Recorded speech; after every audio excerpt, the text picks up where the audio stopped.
is secure and safe. We get reports on a regular basis. We have a very elaborate security structure across the country, and we are in touch with all our colleagues across the country, and we are satisfied that the security sector is doing its best, and we are on top of things to ensure that the country remains secure and safe. But having said that, we have witnessed a prolonged electioneering period owing to the ruling by the Supreme Court on 1st of September 2017. We note with appreciation and commend Kenyans for remaining peaceful and patient throughout this process. In exercise of its cardinal responsibility of protecting life and property, the government wishes to reassure the public that it will do everything possible for the continuance of peace and tranquility in the country. Ladies and gentlemen, this is the foremost responsibility of any government, and we take ours very seriously. And protecting the lives and the property of the people of Kenya is non-negotiable. Whereas the Constitution of Kenya under Article 37 provides that, and I quote, "Every person has a right to peacefully and unarmed assemble, demonstrate, picket, and present petition to public authorities," unquote, the enjoyment of these rights is not absolute and must not infringe on the rights of other Kenyans. In the recent past, however, we have noted with great concern the escalation of lawlessness, breach of peace and public order during demonstrations organized by NASA, manifested in Kisumu, Homa Bay, Migori, Siaya, and Nairobi.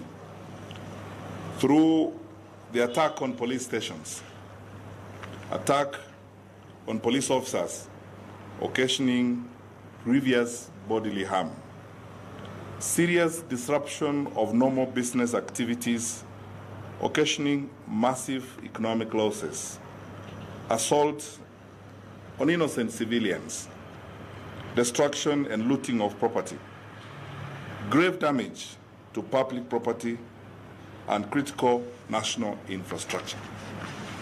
We wish to remind Kenyans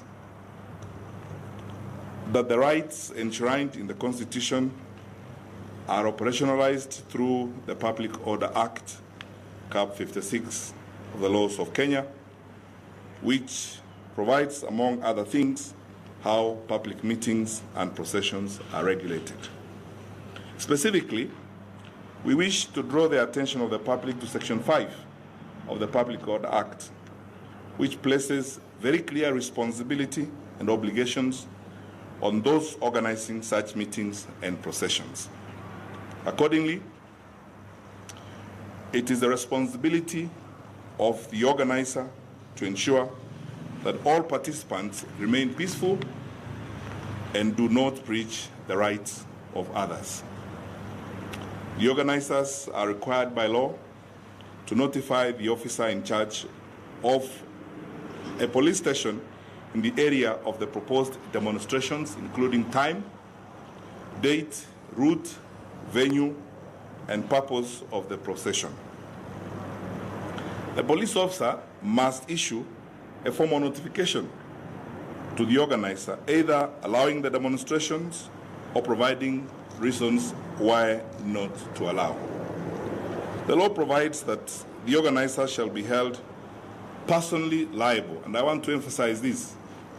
The organizers shall be held personally liable for any breach of law during the demonstrations. For example, on the 6th of October 2017, a Mr. Norman Magaya allegedly the CEO of NASA, notified the Nairobi County Police Commander of the intention to hold peaceful demonstrations in Nairobi. And I've asked the police to circulate this notification to you.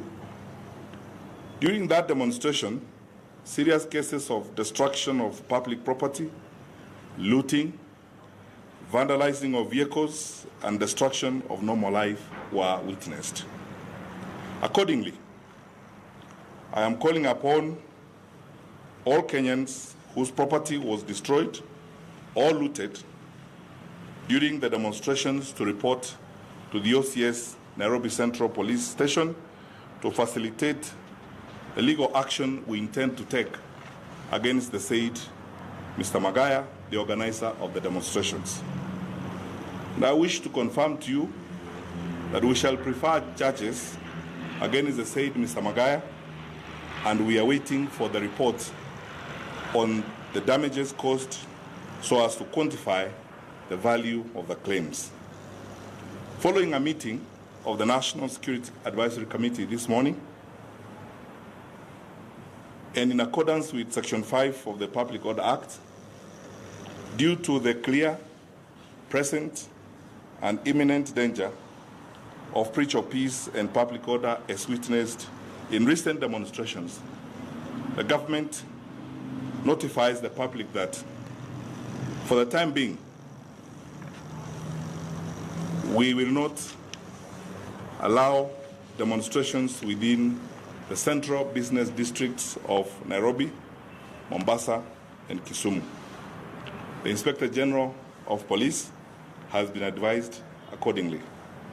Further, in accordance with Article 54 of the Constitution of Kenya and pursuant to the powers accorded to me by Section 22 of the Public Order Act, I will shortly be gazetting regulations that govern the conduct of public processions and demonstrations. Finally, let me take this opportunity to assure all the people of Kenya that the government has no intention whatsoever of clawing back on the fundamental rights and freedoms of our people. And it's important that you hear it from me. Peaceful demonstrations and picketing are allowed by our Constitution. It is your right as a citizen of this country to peacefully demonstrate, to peacefully picket. But there's a law and there's a framework within which that has got to be done.